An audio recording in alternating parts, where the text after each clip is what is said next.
Je vais vous lire le chapitre 21 du livre international des petits trésors du commun des mortels. Ce chapitre 21 parle de l'éternel apprenant, de l'éternel étudiant que nous devrions être, peut-être. Je suis partie d'une citation d'Augustine Hogg Mandino.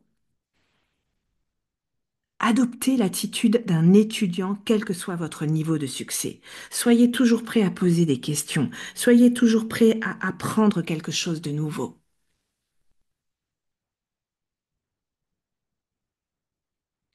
Quand et concernant quel sujet avez-vous eu cette attitude pour la dernière fois?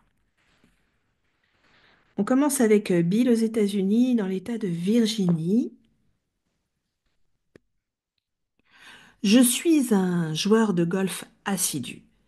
Et à cause de ça, je reste dans une condition de débutant permanent. Permettez-moi d'expliquer.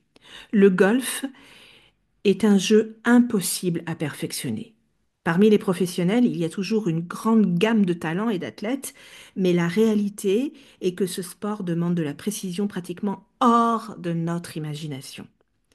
La balle est très petite, 42 mm. La face du club est aussi petite, environ 69 sur 54 mm. Et la longueur de hampe est proche de 90 centimètres.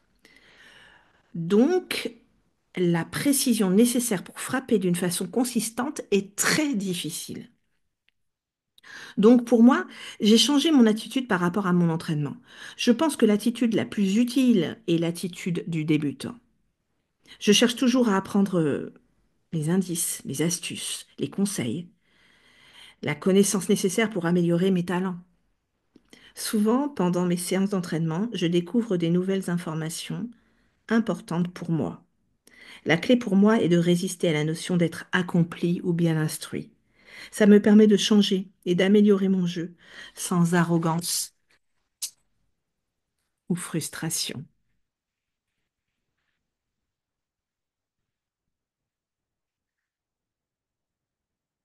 On passe à Yunting. On va sur le continent asiatique et particulièrement à Taïwan.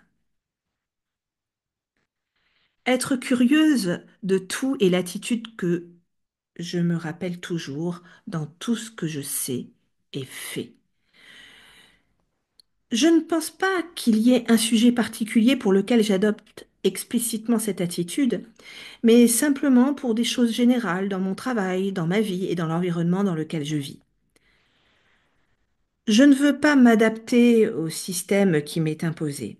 Je veux être capable de me demander pourquoi, même si c'est un sujet familier, car je crois sincèrement que le jour où nous arrêtons de poser des questions, nous cessons d'être curieux de la vie. C'est le moment où l'on cesse de vivre pour simplement attendre que d'autres nous guident jusqu'à la fin.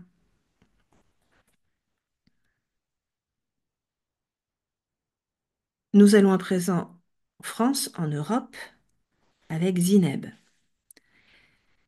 J'ai eu cette attitude la dernière fois pendant ma formation de psychopraticienne analytique de psychanalyse, où j'avais soif d'apprendre, de comprendre le fonctionnement de la structure de l'être humain, surtout la mienne, dans sa plus grande complexité.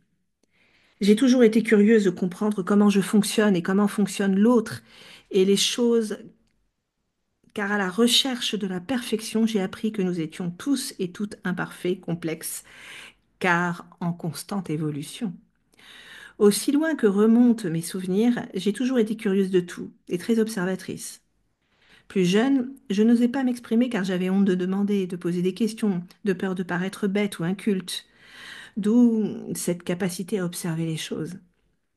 L'école, en tout cas à mon époque, ne nous incitait pas à être authentiques, sachant que nous étions là pour apprendre. Sinon, nous n'aurions pas eu besoin de l'école si nous savions. Et là a commencé la notion de jugement, de valeur, avec les notes, la réussite ou l'échec. Et j'ai laissé se tenir, se ternir peu à peu l'image que j'avais de moi. Aujourd'hui, fort heureusement, j'ai toujours autant de plaisir à apprendre, à comprendre, avec la grande différence que j'ai changé de point de vue sur celui ou celle qui pose des questions. J'ose poser des questions et conserver mon esprit critique aux réponses, selon mon point de vue. J'ai besoin de comprendre. Cela permet l'échange, le partage et l'évolution vers d'autres horizons. On reste en Europe avec Alice en Tchéquie. Je suis tout à fait d'accord et j'essaie d'adopter cette attitude dans le quotidien. Bien qu'il soit des fois très difficile d'arrêter de faire semblant de tout savoir et d'avoir des réponses à chaque problème. Et on finit ce chapitre 21 avec Karen en Californie aux États-Unis. J'essaie de maintenir cette idée en tant qu'étudiante. Il est bon d'être curieux et de poser des questions. Au travail, je fais davantage confiance aux collègues qui posent des questions qu'à ceux qui pensent avoir toutes les réponses. À bientôt pour le chapitre 22.